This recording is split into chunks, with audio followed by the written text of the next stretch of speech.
మా బంటిగాని దోస్తుగాలను కుక్కల బండి వచ్చి పట్టుకపోయింది. అవి బజార్లో తిరిగే కుక్కలు. కానీ మావోనితోటి సోపత్ చేసేటిది. కానీ వాళ్ళు వచ్చి పట్టుకపోయిన కానించలి మా బంటిగాడు జర చిన్నపోయిండు. అవి మా గలీలో హంగామా సృష్టిస్తుండే. ఎవ్వరు కొత్తోళ్ళు వచ్చినా వాళ్ళ మీదకి అవి ఎగబడుతుండే. వాటికి సపోర్టుగా ఇది ఉరుకుతుండే. వాటితోటి ఒక బాధ కాదు. వాటికి ఏ ఇంజక్షన్ లేపియలే, ఏ సూదులు వేపియలే. పుసుక్కున అవి వచ్చి ఎవరినన్నా గరిచినాయి అనుకో, ఇక లేని బాధ ఉంటుంది. ఇక వాళ్ళ సపోర్ట్ చూసుకొని మా బంటిగాడు కూడా వచ్చే పోయేటోళ్ళ మీదకి ఒకటే ఎగురుడు. ఇంత పెద్ద చైన్గా ఎట్టినా కూడా తెంపుకొని ఉరికి వాళ్ళ మీదకి ఎగబడుతుంది. ఈ మధ్యలో రౌడీగాడు తయారైండు. కానీ ఏది ఏమైనప్పటికీ మా బంటిగాని దోస్తులను వాళ్ళైతే పట్టుకపోయారు.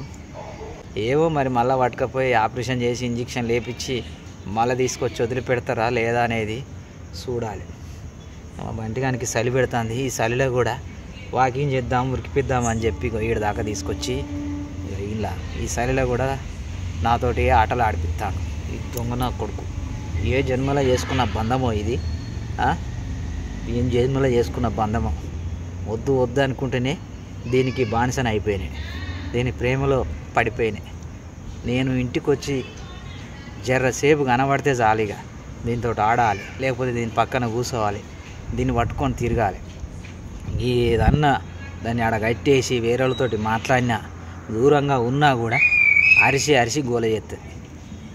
ఇక చూడు దీంతో ఏం చెప్పాలి. దీన్ని బండి వేసుకొని వస్తేనేమో బండి ఎక్కించి ఒక రౌండ్ కొట్టాలి. బండి బయటికి తీస్తుంది వాళ్ళు, అట్లా తిప్పుకొస్తూ పానంటుంది. మా చిన్నగా ఉన్నప్పటి నుంచి నా పిల్లల్ని కూడా ఇంత ప్రేమగా చూడలే. దీనికి మాత్రం బానిస అయిపోయినాయి. భరతుడు కనుక జింకకు బానిస అయిపోయినట్టు నేను కూడా దీనికి బానిస అయిపోయినాయి. నేను అనుకునేది, నేను ఎందుకంటే వేదాలు చదివినే, ఉపనిషత్తులలో సారాంశాన్ని తెలుసుకున్నా కాబట్టి మనకు వాళ్ళు ఏం చెప్తారనంటే, ఈ జంతువులను సాదుకోవద్దు. ఈ జంతువులను సాదుకుంటే మనం మరణించేటప్పుడు జంతువులను తలుసుకుంటే ఆ జంతువుల రూపంలోనే పుడతామని చెప్పి మనకు బోధించారు. ఇక అది బాగా నమ్మిన నేను. అందుకే చాలా మందికి సజెషన్ చేసేటోని జంతువులను సాదుకోవద్దు, కుక్కలను సాదుకోవద్దు అని. కానీ చివరికి నేనే దీనికి బానిస అయిపోయినా. చూడు, నేనే దీనికి బానిస అయిపోయినా.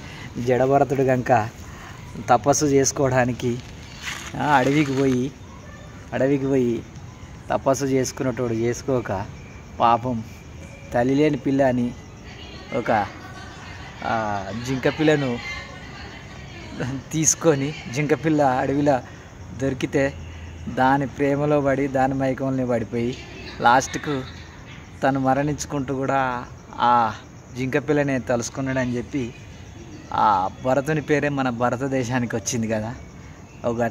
అట్లాంటి ఉదాహరణలు ఈ వేదాలలో ఉపనిషత్తులలో చెప్పడం మూలాన నేను కొన్ని రోజులు వీటికి దూరంగా ఉన్నా. చిన్నగా ఉన్నప్పుడు చదువుకున్నాను, కుక్కను చదివినే, పిల్లిని చదివినే, కోళ్ళని చదివినే. కానీ అవి చదివిన తర్వాత అట్లా అనుకున్నా. కానీ ఇక అవన్నీ నిజమా? అవన్నీ ఫేక్. సరే, దాని ప్రేమ దాంది, దీని ప్రేమ దీనిది అని చెప్పి మనం ఈరోజు అయితే కుక్క పిల్లనైతే సాదుకున్నాం. దీని ప్రేమలో అయితే పడ్డాం. మరి మీరేమంటారు?